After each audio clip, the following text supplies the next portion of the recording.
सुनील तटकरे आणि ब्रिजमोहन श्रीवास्तव अशा 3 लोकांच्या सह्या आहेत आणि त्या सह्या कशावर त्यांनी केलेल्या आहेत. एक तर त्यांनी खोटं सांगितलं की त्यांचे जे कॉन्स्टिट्यूशन आहे, एक प्रत्येक पक्षाचं कॉन्स्टिट्यूशन असतं, हे बदलण्यात आलेलं आहे आणि त्याच्यामध्ये जे कार्याध्यक्ष असतील, नॅशनल वर्किंग प्रेसिडेंट, यांना पक्षाचे पूर्ण अधिकार त्या ठिकाणी दिले जातील.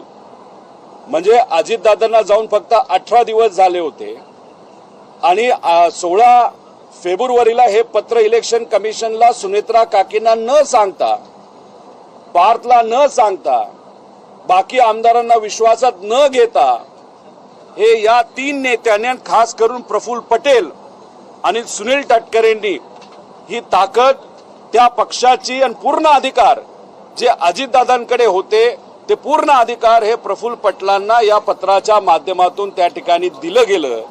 जे सुनेत्रा काकींना कळलं असावं म्हणून त्या राष्ट्रीय अध्यक्ष झाल्यानंतर त्यांनी लगेचच्या लगेच तिथं त्या ठिकाणी पत्रव्यवहार केला. आता याच्यामध्ये आपण जर बघितलं तर अजितदादा हयात असताना, अजितदादा जिवंत असताना अजितदादांच्या घराबाहेर ब्लॅक मॅजिक केलं जातं. कदाचित नाशिकचाच जो बोंधू बाबा आहे त्या माध्यमातून दादांच्या घराबाहेर तिथं काळी जादू करण्याचा प्रयत्न, नाही तर पूजा करण्याचा प्रयत्न त्या ठिकाणी होतो. मग ती काळी जादू नाही तर तो जो काय पूजा आहे त्याच्या मागे करण्याचं कारण म्हणजे पक्षावर कंट्रोल यावा असं काय होतं का. त्यानंतर 28 तारखेला दुर्दैवी अजितदादांचा ऍक्सिडेंट झाला का घातपात झाला याची चर्चा आणि ते आम्ही सर्वजण शोधतच आहोत. पण योगायोग बघा, दुसऱ्या दिवशी म्हणजे 2 दिवसात पियुष गोयल साहेबांचं स्टेटमेंट येतं. काय स्टेटमेंट येतं की प्रफुल्ल पटेल हे अजितदादा पक्षाचे राष्ट्रीय अध्यक्ष झालेत. ठीक आहे, त्यानंतर ते बोलले की मी चुकून बोललो, पण क्रमवारी बघितलं तर कुठंतरी असं दिसतंय प्रफुल्ल पटेल, सुनील तटकरे आणि काही मोठे इतर पक्षाचे नेत्यांमध्ये कदाचित ह्या सगळ्या गोष्टी आधीच ठरल्या होत्या. आणि मग या आधीच सगळ्या गोष्टी ठरल्या होत्या, आधीच जर ठरलं होतं की पक्षाचा कंट्रोल घ्यायचा, तर मग जेव्हा अजितदादांची अंत्यविधी होत होती तेव्हा प्रफुल्ल पटेल आणि सुनील तटकरे तिथे आले. काय हेतू गुण तिथे आले होते, त्याच्या मागे 27 तारखेच्या बैठकीचा पण काय हेतू होता, का डिले केलं गेलं, हे कुठं ना कुठंतरी त्या ठिकाणी तपास केला गेला पाहिजे असं आमचं त्या ठिकाणी मत आहे. त्यामुळे हे सगळे डॉक्युमेंट सोशल मीडियाच्या माध्यमातून मी आपल्यापर्यंत आणेलच. पण हे कुठेतरी सिद्ध होतं की प्रफुल्ल पटेल आणि सुनील तटकरेंना पक्षाचा ताबा घ्यायचा होता. कारण का अजितदादा हयात असताना जे फालतू खर्च होते, नरेश अरोरावरचा खर्च असेल, इतरही काही खर्च असतील, काही गोष्टी पार्टीमध्ये चुकीच्या पद्धतीने होत होत्या. काही लोकांचं कर्तृत्व नसताना सुद्धा त्यांना मोठी मोठी पदं पक्षामध्ये दिली होती आणि मग दादा कार्यकर्त्यांचं, आमदारांचं ऐकत होते. पण ह्या लोकांचं ऐकत नसल्यामुळे मग ह्या लोकांनाच कुठेतरी असं पाहिजे होतं का की अख्खी पार्टी आपल्या कंट्रोलमध्ये त्या ठिकाणी यावी आणि मग अजितदादांचा ऍक्सिडेंट होणं, पार्टीचा कंट्रोल करण्याचा प्रयत्न त्या ठिकाणी करणं. सुनेत्रा काकींना हे सगळं कळणं. आता सुनेत्रा काकींना मला एवढंच त्या ठिकाणी सांगायचं की राजकारण लय वंगाळ झालेलं आहे. अवतीभोवती जी कोणी लोक आहेत त्यांच्याबद्दलची काळजी आपल्याला घ्यावी लागेल. कार्यकर्ता, पदाधिकारी, आमदार हे आपल्या सर्वांसाठी महत्वाचं आहे. आणि मला जे कळतंय अधिवेशनामध्ये दादांच्या ऍक्सिडेंट बद्दल 1-2 आमदार सोडले तर कुठलाही आमदार तिथं बोलला नाही. कारण सुनील तटकरे आणि प्रफुल्ल पटेल यांनी सांगितलं होतं की अजिबात दादांच्या ऍक्सिडेंट बद्दल त्या ठिकाणी तिथं बोलायचं नाही. जय पवार सुद्धा प्रेस कॉन्फरन्स घेणार होते, ती प्रेस कॉन्फरन्स का नाही झाली. जय लढणारा आहे, शेवटी पवार आहे, मराठी माणूस आहे, पण मग त्याचा आवाज दाबण्याचा कुणी प्रयत्न करतंय का, ती प्रेस कॉन्फरन्स का होत नाही. ह्या सगळ्या गोष्टीकडे बघितल्यानंतर आमचं मत आहे की कुठंतरी हा कट आधीच रचला गेला होता का, त्यानंतर पार्टीवर कंट्रोल करण्याचा हा कुठला तरी हेतू काही लोकांचा होता का, आणि मग दादांचा ऍक्सिडेंट. मग ह्याच्यात म्हणून आम्ही सातत्याने म्हणतोय की क्रिमिनल इन्व्हेस्टिगेशन त्या ठिकाणी व्हावं आणि क्रिमिनल इन्व्हेस्टिगेशन व्हावं यासाठी FIR होणं महत्वाचं आहे. जो FIR काल बँगलोरला कर्नाटकामध्ये झाला आणि तो कालच आपण जर बघितलं तर हा इथं आता DGP महाराष्ट्राकडे ट्रान्सफर करण्यात आलेला आहे. आणि शेवटची जर आपण त्या ठिकाणी हे बघितलं तर ह्याच्यामध्ये तिथं सांगण्यात आलेलं आहे की हे सगळं आपल्याकडे आलेलं आहे, आता आपण त्याच्यावर त्या ठिकाणी कारवाई करा. म्हणजे कर्नाटकाच्या पोलिसांकडे आता हा तपास राहिलेला नाही, हा तपास आलेला आहे महाराष्ट्र पोलिसांकडे. आता महाराष्ट्र होम मंत्रालय पोलीस या बाबतीत काय निर्णय घेतात हे या ठिकाणी आपल्याला बघावं लागेल. पण याच्या मागे दादांच्या घातपातच्या मागे नाही तर ऍक्सिडेंटच्या पाठीमागे काय रणनीती होती, काय कट कारस्थान त्या ठिकाणी झालं होतं आणि कुणी रचलं होतं हे बघायचं असेल तर क्रिमिनल इन्व्हेस्टिगेशन होणं हे महत्वाचं आहे असं आमच्या सगळ्यांचं मत आहे. 26 फेब्रुवारीचं तुम्ही जे पत्र म्हणतात त्यात काय नेमकं म्हटलंय? कॉन्स्टिट्यूशन मध्ये बदल झालाय पक्षाच्या असं तर म्हटलंय, पण इतर काय बाबी आहेत जसं तुम्ही त्याच्यामध्ये बऱ्याच बाबी आहेत.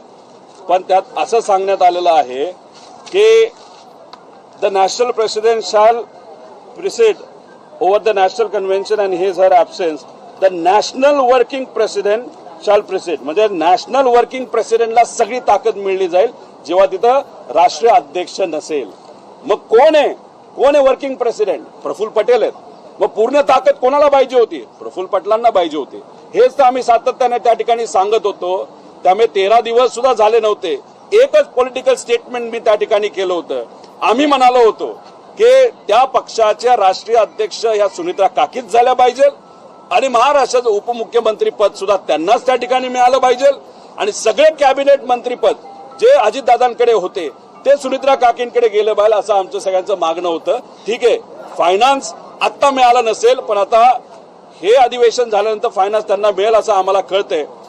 याच्यासाठीच आम्ही मागणी केली होती कारण या लोकांवर दादांचा ज्याच्यावर विश्वास नव्हता, प्रफुल्ल पटेल आणि सुनील तटकरे यांच्यावर आमचा सुद्धा त्या ठिकाणी विश्वास नव्हता आणि म्हणूनच तिथं ते स्टेटमेंट आम्ही केलं आणि आमदारांनी प्रेशर टाकलं. त्याच्याचबरोबर 35 आमदारांनी प्रेशर टाकलं. बाकीचे कुणी लिहिलं नसेल ती वेगळी गोष्ट आहे. त्यानंतर काही पदाधिकाऱ्यांनी प्रेशर टाकलं म्हणून काकी ह्या राष्ट्रीय अध्यक्ष झाल्यात, म्हणून काकी ह्या उपमुख्यमंत्री झाल्यात आणि नक्कीच उपमुख्यमंत्री होण्यामध्ये CM साहेबांचा नक्कीच मोठा वाटा आहे आणि वरून केंद्रीय जे भाजपचे मोठे नेते त्यांचाही त्याच्यामध्ये वाटा आहे. पण राष्ट्रीय अध्यक्ष होण्यामागे फक्त कोणाचा वाटा असेल तर काही 35 आमदार आणि पदाधिकारी या लोकांना जे करायचं होतं, पक्षाचा कंट्रोल जो घ्यायचा होता तो मात्र त्या ठिकाणी त्यांना तिथं घेतला आला नाही. की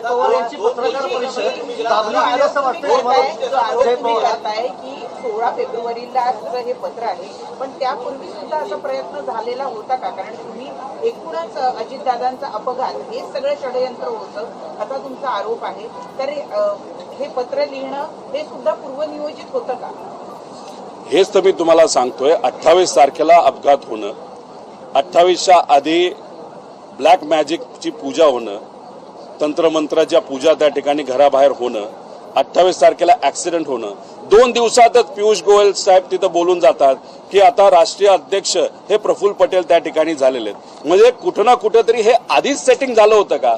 आधीच बैठक झाली होती का? आधीच चर्चा झाली होती का? आणि मग तिथं येऊन डोळ्यात पाणी जे आणलं गेलं ते खोटं होतं का? कारण एवढं सगळं तुम्ही त्या ठिकाणी करणार असाल, एवढं कट कार्यस्थान त्या ठिकाणी असेल आणि मग तुम्ही फेब्रुवारी 16ला एक पत्र देताय इलेक्शन कमिशनला, सगळे अधिकार हे तिथं जे वर्किंग प्रेसिडेंट आहेत त्यांना त्या ठिकाणी देण्यात यावे. आणि ही गोष्ट जेव्हा सुनित्रा काकींना कळाली तेव्हा त्यांनी हे पत्र त्या ठिकाणी लिहिलेलं आणि स्वतः त्यांनी लिहिलेलं आहे की 28 जानेवारी पासून ते त्या राष्ट्रीय अध्यक्ष होईपर्यंत जर कोणी त्या ठिकाणी पत्र कुठलंही दिलं असेल ते नल अँड व्हाईट त्या ठिकाणी ठरवावं. म्हणजे सुनित्रा काकींना कदाचित जी गोष्ट दादांना माहित होती, कोणावर विश्वास ठेवायचा कोणावर विश्वास ठेवायचा नाही, हे काकींना कळलंय असं आम्हाला वाटतं. फक्त एवढंच आहे, राजकारण इतकं वंगाळ झालेलं आहे, आसपास कोण लोक आहेत हे मात्र काकींनी त्या ठिकाणी योग्य पद्धतीने ठरवावं. का? लेगेसी आहे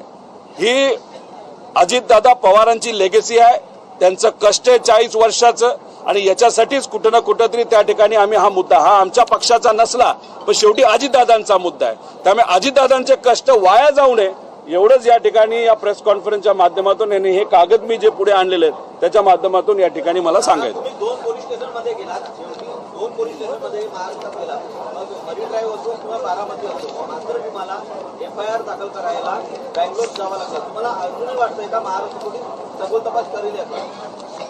हे बघा, तपास तर महाराष्ट्रालाच करावा लागेल. ही घटना महाराष्ट्रामध्ये घडलेली आहे. FIR घेतला जात नव्हता. आम्ही प्रयत्न केले, कर्नाटका पोलिसांनी तो स्वीकारला. 0 FIRच्या अंतर्गत तो ट्रान्सफर सुद्धा केला. आता हे इन्व्हेस्टिगेशन महाराष्ट्राकडनं व्हायला पाहिजे. आता CID तर इन्व्हेस्टिगेशन करते, पण BNS मध्ये आलेले नाहीत. म्हणून ह्या 2 अमेंडमेंटला स्टेट अमेंडमेंट म्हणून आपण पुन्हा त्या ठिकाणी केंद्र सरकारकडे पाठवतो आणि म्हणून हे विधेयक मी मांडलेलं आहे. एक मिनिट मांडायचं हा हो, पण हे इंट्रोडक्शन आहे, कन्सिडरेशनच्या वेळेला बोला ना तुम्ही. नाही करून टाकू आपण. ठीक आहे, त्यांना 2 मिनिटं काही बोलायचं असेल. सन 2000 हा तुम्ही महोदय, आपल्या अनुमतीने सन 2026 चे विधानसभा विधेयक क्रमांक 30 भारतीय न्याय संहिता महाराष्ट्र सुधारणा विधेयक 2026 मी मांडतो. प्रस्ताव असा आहे की सन 2026 चे विधानसभा विधेयक क्रमांक 30 भारतीय न्याय संहिता विधेयक 2026 मांडण्यास अनुमती देण्यात यावी. प्रश्न असा आहे की सन 2026 चे विधानसभा विधेयक क्रमांक 30 भारतीय न्याय संहिता महाराष्ट्र सुधारणा विधेयक 2026 मांडण्यास सभागृहाची अनुमती आहे काय? अनुकूल असतील त्यांनी होय म्हणावे, प्रतिकूल असतील त्यांनी नाही म्हणावे. होयचे बहुमत आहे, होयचे बहुमत आहे. प्रस्ताव संमत झाला. माननीय अध्यक्ष महोदय, विधानसभा विधेयक क्रमांक 30 भारतीय न्याय संहिता महाराष्ट्र सुधारणा विधेयक 2026 विचारात घेण्यात यावे असा आपल्या अनुमतीने मी प्रस्ताव मांडतो. सन 2026 चे विधानसभा विधेयक क्रमांक 30 भारतीय न्याय संहिता महाराष्ट्र सुधारणा विधेयक 2026 मांडण्यात आले. कन्सिडरेशन घ्या. जरा 2-3. सन्माननीय अध्यक्ष महोदय, माननीय या सभागृहाचे नेते मुख्यमंत्री महोदय यांनी शक्ती कायदा जो पूर्वी सभागृहामध्ये मंजूर झाला होता आणि तो मंजुरी करता राष्ट्रपती महोदयांच्याकडे गेला होता, त्याच्यामध्ये नवीन जी केंद्र सरकारनं आता सुधारणा केलेली आहे त्याच्यामधली कोणकोणती कलमं आली आहेत आणि ती कलमं पुन्हा या कायद्यामध्ये येणं अपेक्षित आहे नाही, किंवा ज्याच्यामध्ये काही 2 अधिकची कलमं ऍड करावी की जे स्टेट कलमं आहेत म्हणून आली. मला या निमित्तानं मुख्यमंत्री महोदय, कृपया महाराष्ट्रामध्ये माझ्याबद्दल कोणी गैरसमज करून घेऊ नये, पण तरी सुद्धा मी माझ्या भावना या ठिकाणी मांडतो. महिलांचं संरक्षण झालं पाहिजे, त्यांचं सेक्शुअल हॅरेसमेंट होता कामा नये, त्यांना सर्वार्थानं संरक्षण मिळालं पाहिजे, त्यांचं हक्काचं रक्षण झालं पाहिजे, त्यांच्या सगळ्याच कायद्याचं रक्षण किंवा एकंदरीत त्यांच्याबद्दलचा जो काही पिढ्यानपिढ्या पुरुष प्रधान संस्कृतीनं जो काही महिलांच्यावर अन्याय केला, अत्याचार केला, त्यातून या महिलांची सुटका झाली पाहिजे असे वेगवेगळे कायदे अनेक वेळा करण्यात आले. आपल्या देशामध्ये, आपल्या राज्यामध्ये अनेक समाज सुधारक आहेत. आपण जरी पुरुष प्रधान संस्कृती म्हणालो तरी या महिलांच्या हक्कांचा